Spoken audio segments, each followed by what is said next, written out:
Sex education for trainables? Is it possible? Or is it even necessary? Well, let's start with the last question first. Why necessary? Well, we must teach those with serious disabilities that hinder their learning to live as successfully as possible with other people. Now, this includes their sexual behavior.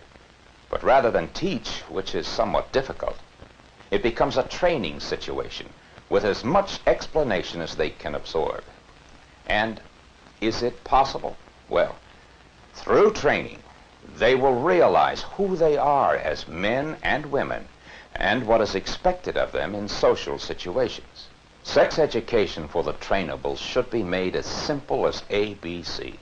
A, awareness of their bodies and their feelings. B, understanding the simple mechanics of reproduction. And C, training in responsibilities and appropriate social behavior. So let's start with A. What should they learn about their bodies? As much as they can. Now, the ideal situation is a one-to-one basis. But if this is not possible, the group should be kept very small and include only those who will pay attention. Those who teach must do some special examination of how they themselves feel about sex. Penis. Say penis. Penis. Louder. Penis. Give me another word for penis. Prick. Prick. Cedar. Peter. Clock. Cock. Rod. Rod. Dick. Dick. Prick. Prick. We've got it. Me. What? Ding Meat? dong. Ding dong. Ding dong. Wand. Tool. One.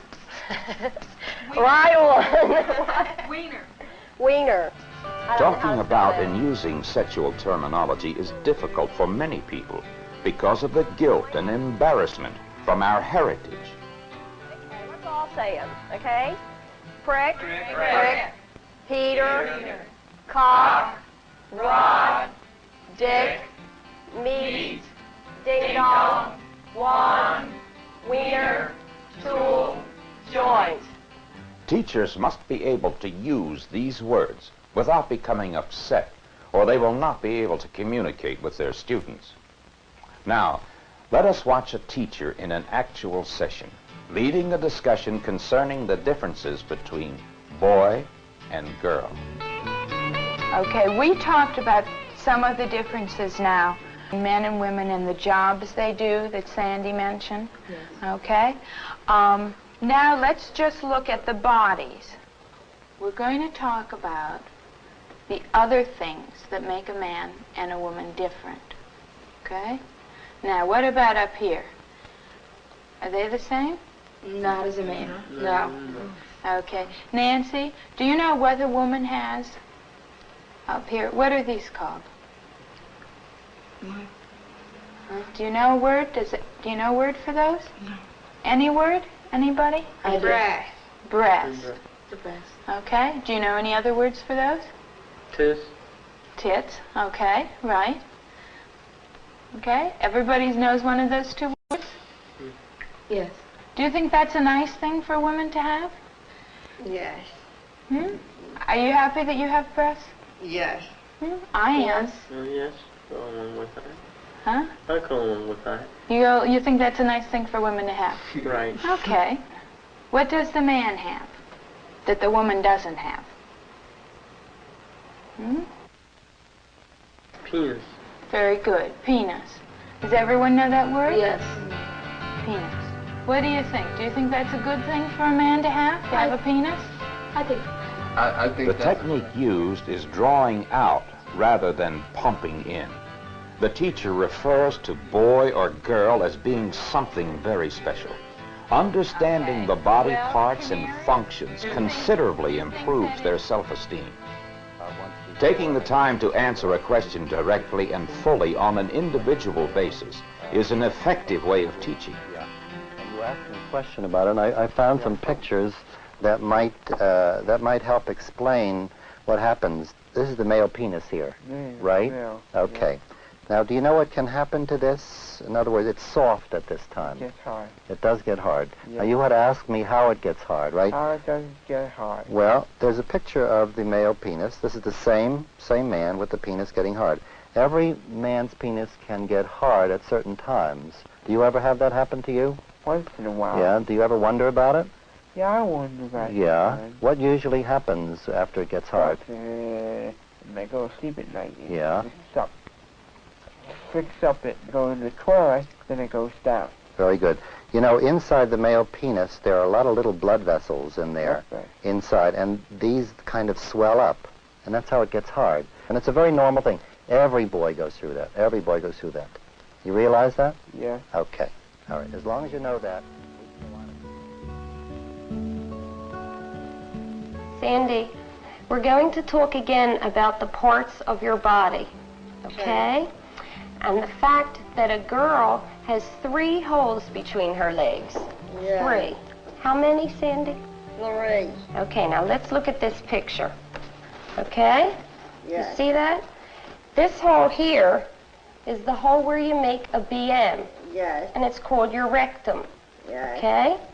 And this hole here is the hole from which you pee when you go to the bathroom or urinate. Yes. What else would you use it for? Well, that's just used to urinate.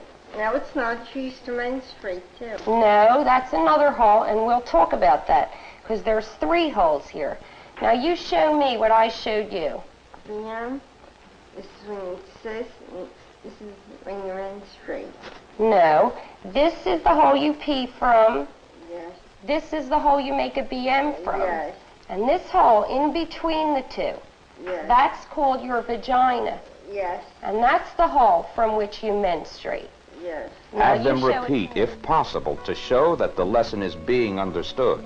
And then, a few days or a week later, review the exercise to check on the progress.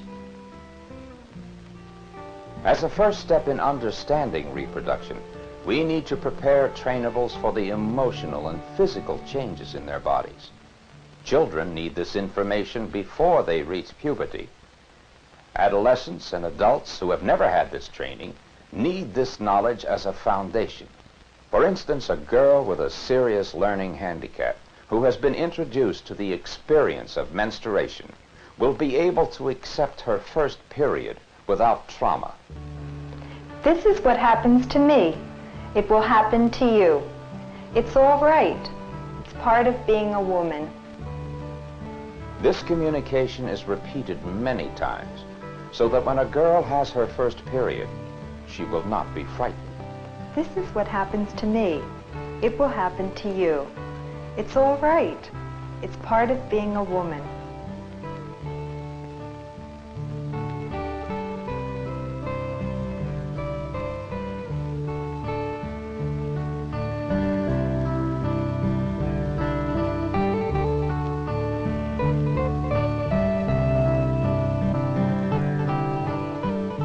Acting out the steps through the method of pantomime enables the girl to know whom to tell and how to care for herself when her period begins. Hey, Frank. How come you haven't gotten up yet? I'm waiting sticky. Oh. When did that happen? Did it happen during the night? Or did it just happen now? Do you know? No. Well, if you're sticky, maybe it was a wet dream. Do you know what a wet dream is? No. Well, you know, how old are you now? You must be about,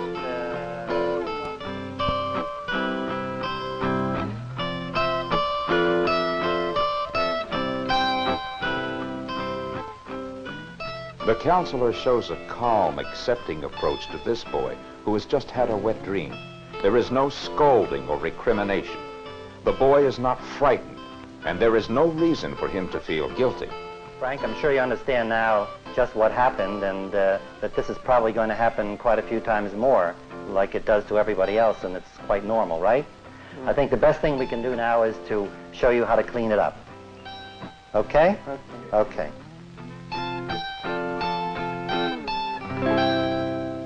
Now we come to a very important section, one that everyone dreads, or is embarrassed by, or tries to avoid completely the simple mechanics of reproduction, or sex, or screwing, or whatever you want to call it.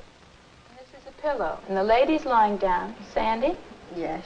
Is the lady lying down on her back? Yes. Okay. And the man's lying down on top of her? Yes. Right? Okay. And they're having sex? Yes. Right? And sex is a way that a man and woman start a baby. His penis gets hard, see? Yes. Okay, it gets hard and it sticks out from his body. Yeah. And that's when the man puts his penis, okay, Yeah. into the hole that the lady has between her legs. Yeah. Okay? Now see? That's what he's doing. He's putting the penis into the hole between her legs. The girls are not confused by the introduction of different positions or moralizations. That's how the lady gets pregnant. If the retardate can understand sexual intercourse, future sessions could include related responsibilities, such as appropriate times and places, and the purpose of birth control. Many people believe that important elements of sex education are social behavior and responsibilities.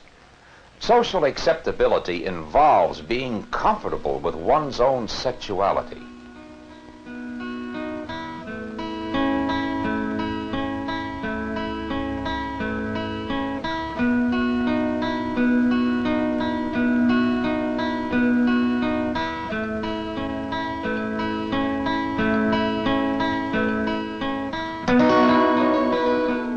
Oh, excuse me, Ricky. Ricky, I did see what you were doing. It felt good, didn't it? It's all right. We all have feelings like this sometimes. I'm just glad you're doing this in the privacy of your own room.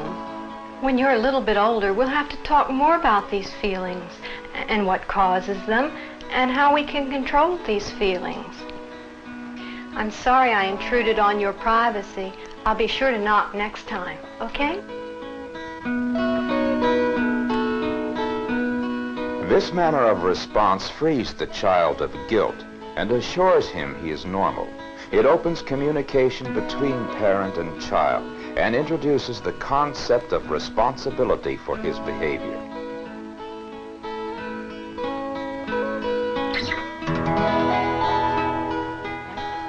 All right. Okay. What are you making? A rabbit. That's nice. That's nice. You really use nice colors. Thank you. And what are you making? Can you tell me what you're making? 1, 2. Oh, that's nice. Okay, everybody's drawing a nice picture. How are you doing, Sandy? Okay, Sandy, what are you doing? Okay, you stop and finish your picture, okay? All right? Finish your snowman. You're going to hang your picture in the art contest? Yes. Oh, okay. And what's that again? Snowman. You want to make another one? If a trainable does not respond to verbal admonition for masturbating in front of others, she is removed from the group. This is repeated as many times as necessary until she realizes this is not acceptable social behavior. If they cannot be made to understand through this method, they may need special help. Well, here we are going out to lunch. What are you going to have for lunch, Carol? Oh, I thought I'd have... Billy! Hey! This is my old friend Billy. This is my sister Carol. Improvisation is another method used to teach trainables social skills. So where are you going? Here, two people are learning how to greet each other. The same method can be used to train them how to give and take affection appropriately. Say, since Billy's alone, do you want to invite him to have lunch with us? You do? Okay. Why don't you come along with us and have some lunch, Okay. Billy? Okay. We were going this way.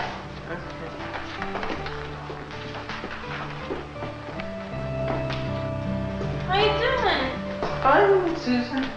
What you been doing yourself? Working at the bank. What you doing at the bank? I'm a cashier. Taking some time. We going now? To lunch. Oh, Where you going? I'm going to lunch too. You want to join me? No, thank you. Some time maybe? Maybe. All right, thank you. You're welcome. Sex education should also involve instructing them how to recognize and avoid sexual exploitation.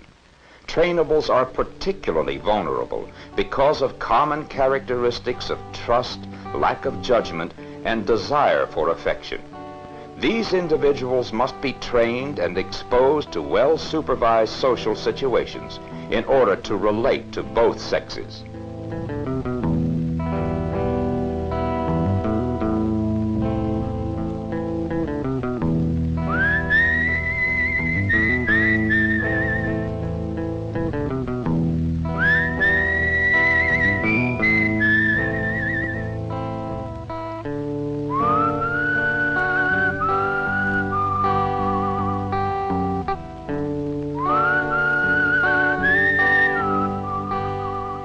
Can you teach values or sexual morality to a trainable?